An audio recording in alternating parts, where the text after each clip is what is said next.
On December 16, 1947, in room 1E455 of Building 1 in Murray Hill, New Jersey, a physicist named Walter Brattain lowered a small plastic wedge toward a slab of germanium.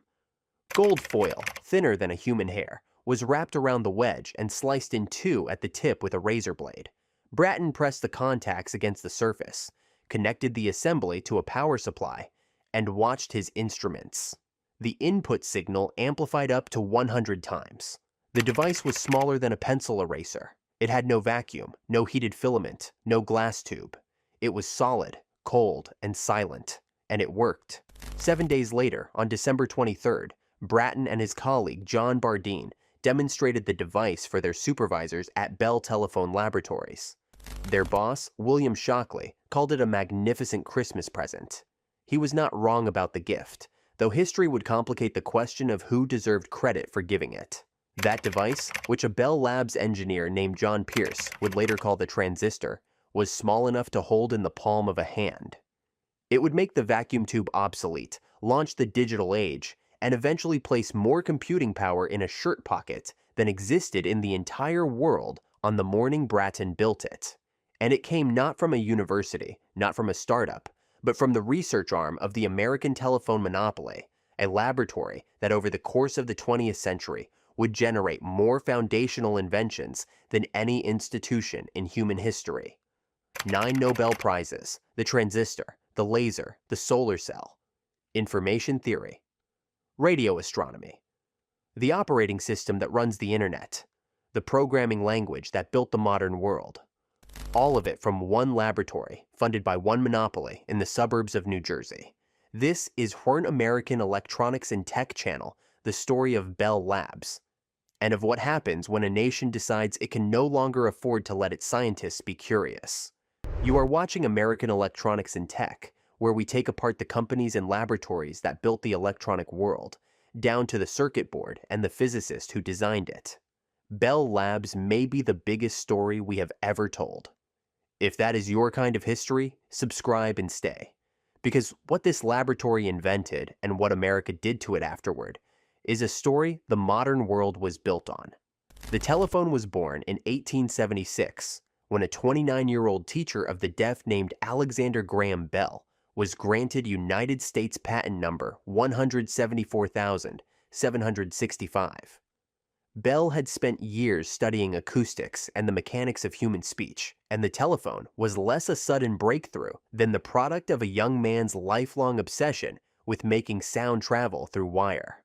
With his father-in-law, Gardner Green Hubbard, and a leather merchant named Thomas Sanders, Bell formed the Bell Telephone Company on July 9, 1877, in Boston. It was a small venture, 3 men and a patent. What happened next was one of the great missed decisions in American corporate history. Western Union, then the dominant communications company in the country, was offered the chance to buy all rights to the telephone for $100,000. Western Union said no. The telephone, its executives concluded, was little more than a toy. Within a few years, the Bell Telephone Company was winning the battle for the American communications market, and Western Union's $100,000 refusal became a monument to managerial blindness. By 1885, the company had been reorganized as the American Telephone and Telegraph Company, AT&T, under a vision of universal telephone service reaching every city, town, and farmhouse in the nation. Over the next 2 decades, AT&T became exactly that, a monopoly. It controlled virtually all telephone service in the United States, and its manufacturing arm, Western Electric, built the equipment. The structure to American Electronics and Tech Channel was simple, and it would prove essential to everything that followed. When you are the only telephone company in the country, your revenue is guaranteed. There are no competitors to undercut you, no quarterly earnings surprises, no shareholders demanding next quarter's product. You can afford to hire a physicist and tell her to study whatever interests her, because the profits will arrive whether she publishes in 6 months or 6 years. By 1907, the engineering departments of AT&T and Western Electric had been centralized in New York City. By 1924, over 3,600 engineers and scientists were working in communications research. The question was no longer whether AT&T could afford fundamental science. It was what would happen if all those minds were given a single roof, a single name, and a single mandate. On January 1st, 1925, Bell Telephone Laboratories was formally incorporated. Ownership was split evenly between AT&T and Western Electric. The new company had 3,600 employees and 400,000 square feet of space in a building on West Street in Manhattan. Its first president was Frank B. Jewett, a physicist who had earned his doctorate at the University of Chicago and who believed, against the prevailing industrial wisdom of his era, that the best way to improve a telephone network was to hire people who had never thought about telephones. Jewett recruited mathematicians, chemists, metallurgists, and astronomers, and he gave them room. His operating principle was simple, and in the world of corporate research, quietly radical. Bring together the best minds, provide them with resources, and trust that useful things will follow. The monopoly would pay the bills. The scientists would follow the questions. Within a year, Bell Labs had developed the first synchronized sound motion picture system. But the laboratory's defining character would not come from Jewett. It would come from a young physicist named Mervyn Kelly, who arrived at the Bell system in 1917, working on vacuum tubes, 3 American Electronics and Tech Channel, the fragile glass amplifiers that made long-distance telephone calls possible, and that broke with infuriating regularity. Kelly understood tubes. More importantly, he understood their limits. By 1926, he was director of research. By the 1940s, he had risen to executive vice president. Kelly's contribution was not any single invention. It was a method. He called it inventing ways to invent things. He personally hired researchers like William Shockley and James Fisk. He built cross-disciplinary teams, placing physicists alongside engineers, alongside chemists, and he designed the buildings to make collisions between disciplines unavoidable. The long corridors of the Murray Hill campus, where Bell Labs moved in 1941, were deliberately constructed so that a solid-state physicist walking to lunch would pass a mathematician, an antenna designer, and someone studying the thermal properties of glass. The hallways were the laboratory. The conversations were the experiments. In 1933, at Bell Labs' field station in Holmdel, New Jersey, a 27-year-old radio engineer named Carl Jansky was investigating sources of static that interfered with transatlantic telephone transmissions. He built a directional antenna, a spindly wooden frame mounted on Ford Model T wheels that rotated every 20 minutes, and he sorted the static into 3 categories. 2 were thunderstorms, local and distant. The third was a faint, persistent hiss of unknown origin. After months of patient observation, Jansky realized the hiss peaked not with the sun, but 4 minutes earlier each day, matching sidereal time, the rotation of the Earth relative to the stars. The signal was coming from the direction of Sagittarius, the center of the Milky Way. On May 5th, 1933, the New York Times ran the story on its front page. Carl Jansky had founded the science of radio astronomy with equipment built from spare parts at a telephone company's field station. Bell Labs, uninterested in signals from outer space when there were telephone problems to solve, reassigned him. Jansky proposed building a 100-foot dish antenna to study the signals further. Management said 4 American Electronics and Tech Channel number. He never returned to the work that made him a pioneer. He died on February 14, 1950, at the age of 44, from kidney failure. No formal scientific honor came during his lifetime. Today, the unit of radio wave emission strength is called the Jansky. It is the kind of tribute that arrives too late to matter to the person it names. And the first of many times Bell Labs would produce something extraordinary and then look the other way.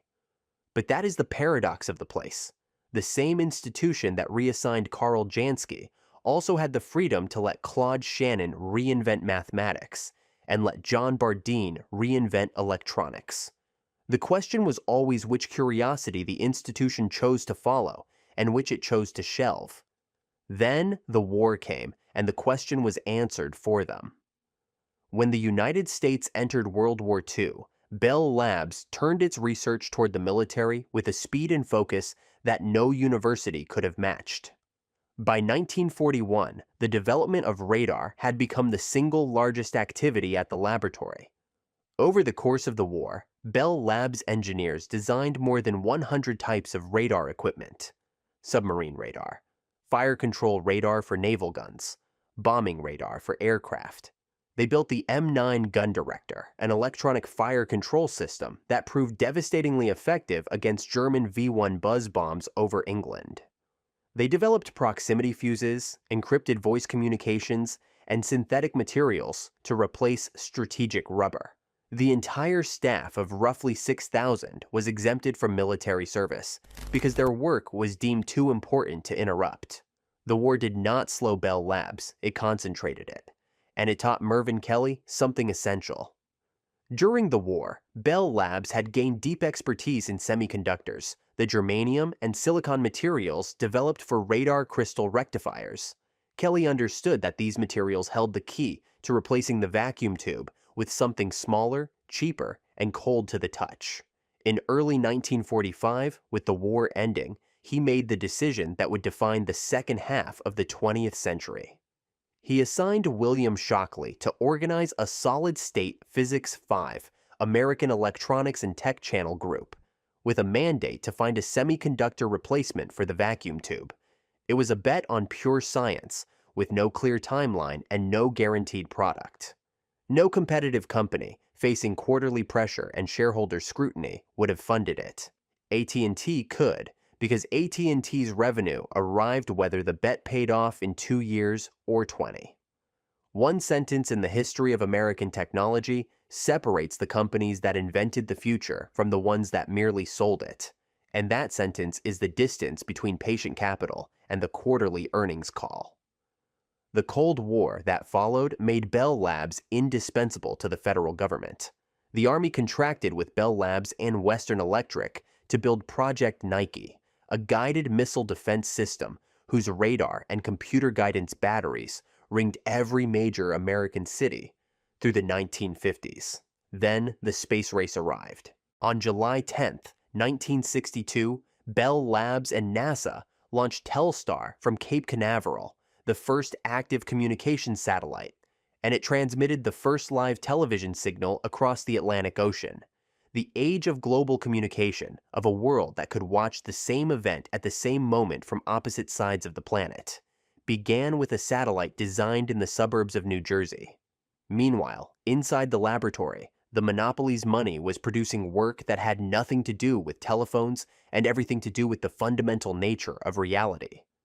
In 1948, a 32-year-old mathematician named Claude Shannon published a paper in the Bell System Technical Journal titled A Mathematical Theory of Communication. Shannon proposed that any message, voice, or text, or image, or music could be reduced to a string of ones and zeros, binary digits he called bits. He defined the maximum rate at which information could be transmitted through a noisy channel. He proved that virtually error-free communication was possible even in the presence of interference. The paper was 44 pages long. It is the intellectual foundation of the digital age.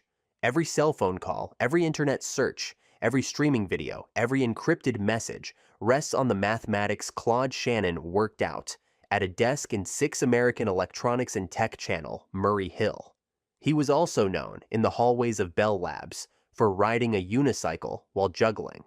The monopoly had a room for that too.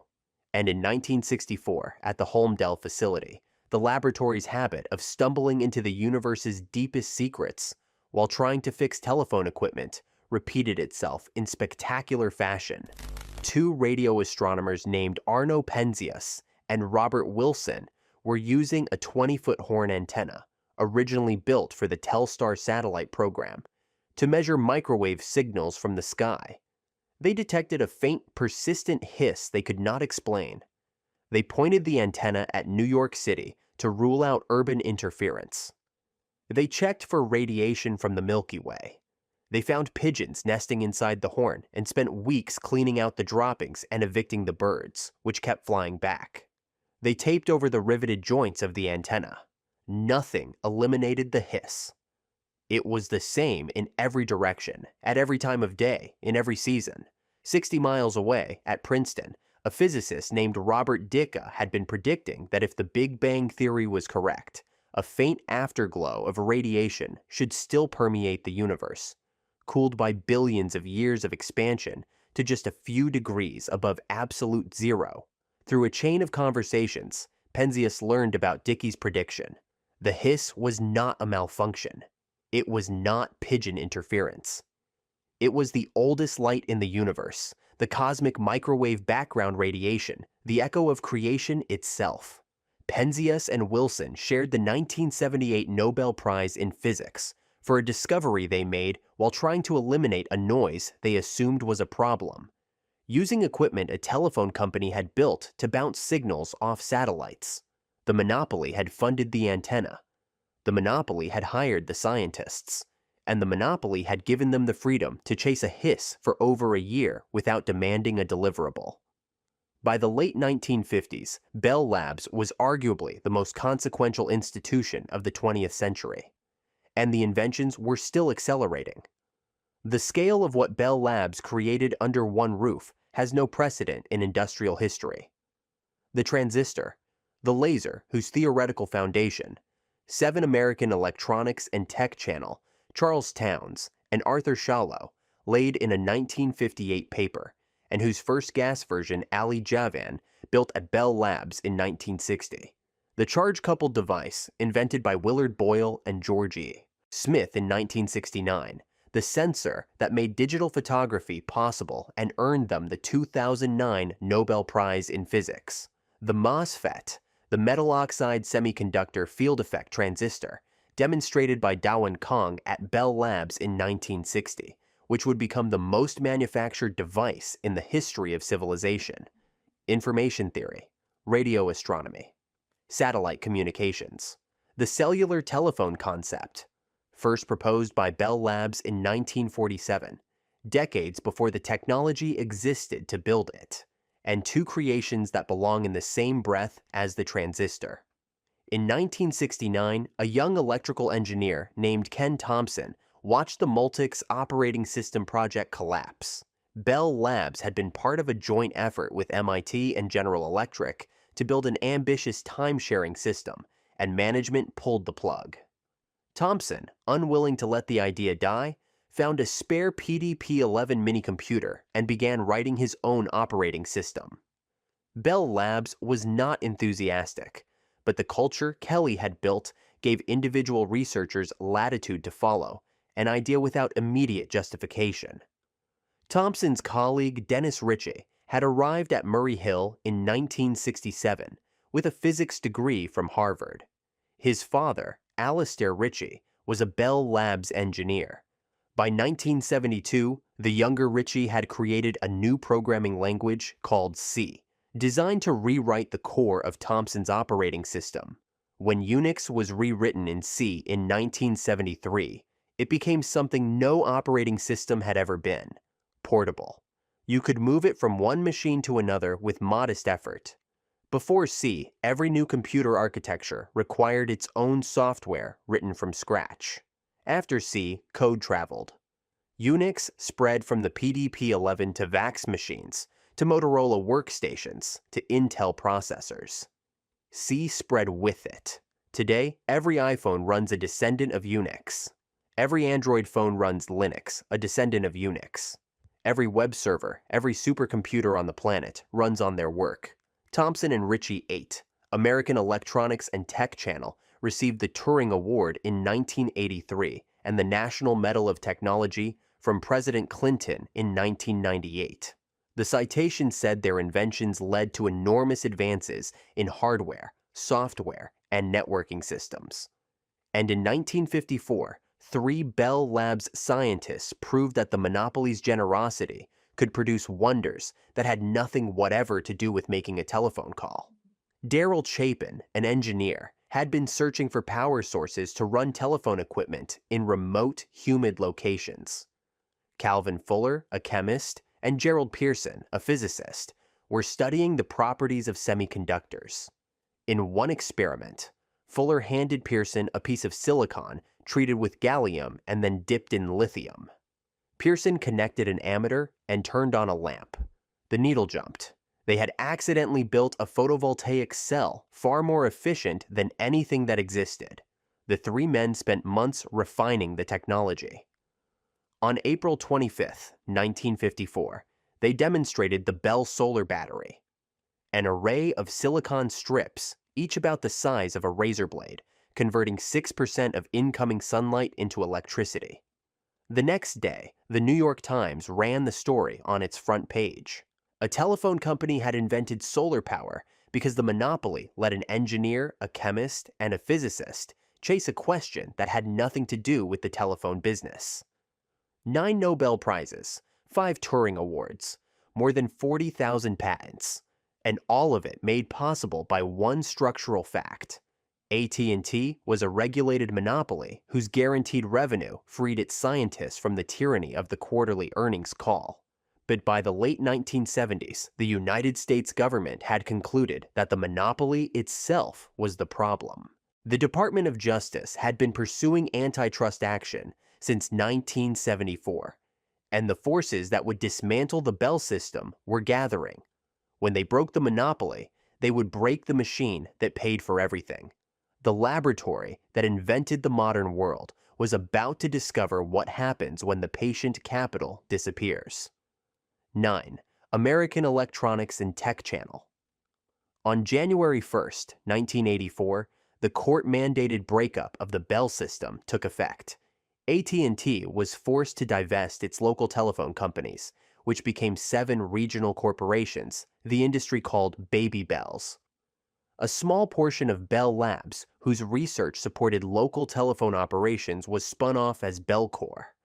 The rest of Bell Labs stayed with AT&T, but the AT&T that remained was a fundamentally different organism. It was no longer a monopoly. It was a competitive company in the long-distance telephone and telecommunications equipment business, facing rivals, fighting for contracts, answering to shareholders who wanted returns this quarter, not discoveries next decade. The financial resources shrank. Pure research began to contract. You can read the breakup 2 ways, and honest history holds both readings at once. The government was right that a single company controlling every telephone in America was an unsustainable concentration of power. And the government was also destroying the only funding mechanism that had ever sustained basic science at this scale inside a private corporation. Both things were true. The people who suffered the consequences were neither the regulators nor the executives. They were the physicists and engineers who had built the future on the assumption that the future would keep being funded. Remarkably, the inventions did not stop immediately. Research leading to 5 more Nobel Prizes occurred after the breakup. The culture Mervyn Kelly had built was deep enough to outlast the first shock. But the financial erosion was steady and it accelerated. In 1996, AT&T split again. Western Electric was spun off as a new company called Lucent Technologies. 3/4 of Bell Labs staff and the Bell Labs name went to Lucent. The remainder stayed with AT&T as a new entity, AT&T Labs. Lucent initially rode the 90s telecom boom and its stock soared, but the numbers told a different story beneath the stock price. AT&T at its peak had employed roughly 1 million people. Lucent had 140,000. Bell Labs, still carrying about 25,000 employees and 1,300 researchers, was now 10 American Electronics and Tech Channel, a far heavier financial burden on a far smaller host. The monopoly had carried the laboratory the way an ocean carries a ship. Lucent was a river, and the ship was the same size. Then the dot-com bubble burst, and the river dried up. By 2002, Lucent had shrunk to 35,000 employees. Bell Labs' research staff fell from 1,300 to roughly 500. Offices closed across New Jersey. Layoffs and early retirements gutted departments that had been producing fundamental science for decades. The Jan Hendrik Schoen scandal. in which a young physicist was found to have fabricated data in a series of high-profile papers, damaged the laboratory's reputation at the worst possible moment. In 2005, a new Bell Labs president announced the end of basic physics research, the very discipline that had produced the transistor, the laser, and the cosmic microwave background discovery. The announcement meant that the institution, which had reshaped humanity's understanding of both the subatomic world and the visible universe, would no longer ask questions about either.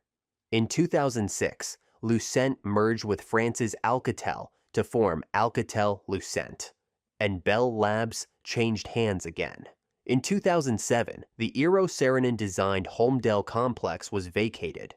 2 million square feet of mirrored glass on 472 acres, the building where the touch-tone phone was developed, where cellular telephone technology was advanced, where Penzias and Wilson heard the echo of the Big Bang, stood empty. It was slated for demolition. Hundreds of former Bell Labs scientists organized a campaign to save it. Unable to accept that the building where they had done the most important work of their lives would be replaced by a subdivision, the building survived. It is now called Bell Works, a mixed-use development with shops and offices, where startups rent space in rooms that once held oscilloscopes. In 2016, Nokia, the Finnish telecommunications company, acquired Alcatel-Lucent, and Bell Labs became Nokia Bell Labs.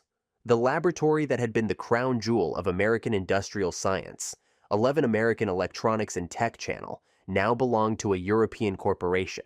It continues to operate in Murray Hill with roughly 1,000 employees, still publishing research, still filing patents. But the numbers tell the story the way numbers always do. 25,000 employees at the peak, 1,000 today. 1,300 researchers became 500, then fewer.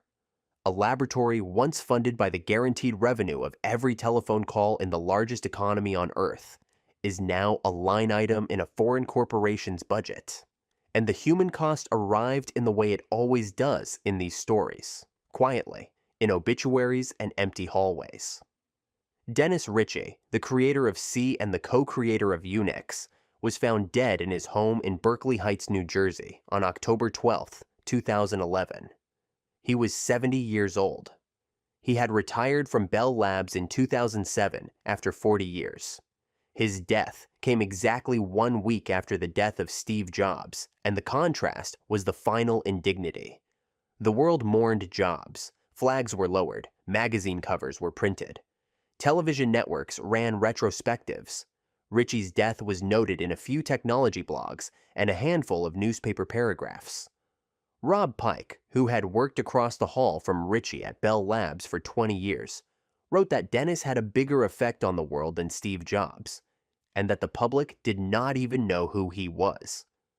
Every Apple product Jobs ever sold ran on an operating system descended from Unix, written in a language descended from C, both created by a quiet man in a New Jersey office park, who never held a product launch or wore a black turtleneck.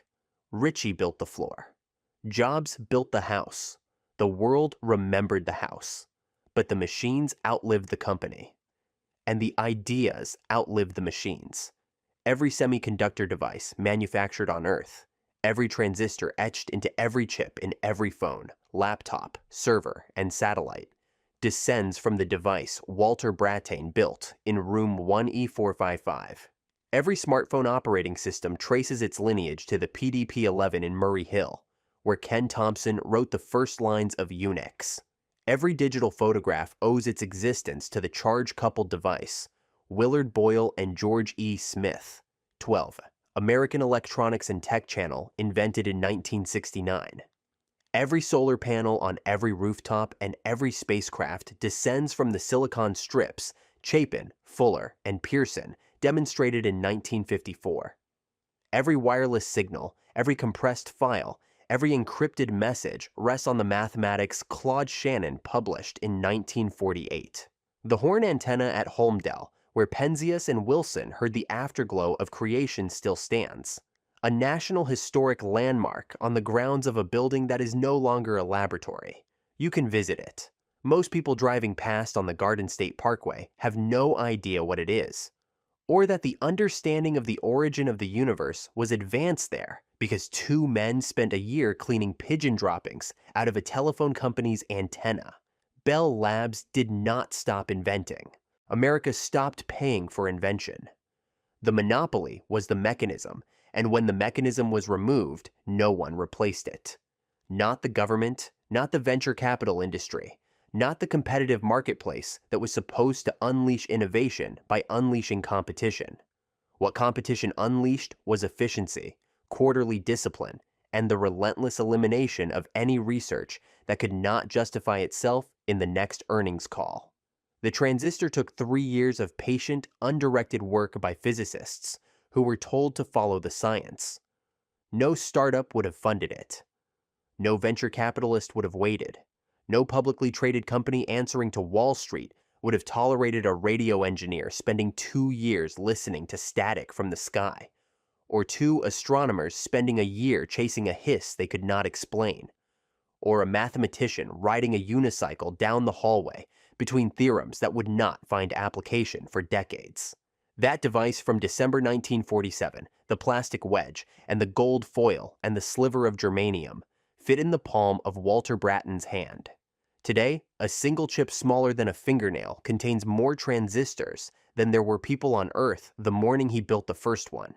The room where it happened still stands. The sign on the building says Nokia, but every phone in every pocket, every server humming in every data center, every signal crossing every ocean carries the fingerprints of the people who worked in that building when the sign said Bell Labs. And the 13 American Electronics and Tech Channel only mandate was to find out how the world works, and the money to do it came from every telephone call in America, and no one asked when the breakthrough would ship. If you worked at Bell Labs, if you walked those hallways in Murray Hill, or Holmdel, or Whippany, or if you held one of these inventions in your hands, drop a comment below. Tell us the building, the year, and what you remember. Tell us the project you were working on, and the colleagues who made it matter, the engineers and scientists who built these things. And the people who used them know more about what was lost than the executives who sold it. Subscribe if you want to be part of this archive, because we are telling the stories of American technology, one laboratory, one factory, and one engineer at a time. We have the story of another American institution coming next, one whose rise was just as extraordinary and whose fall will keep you up at night.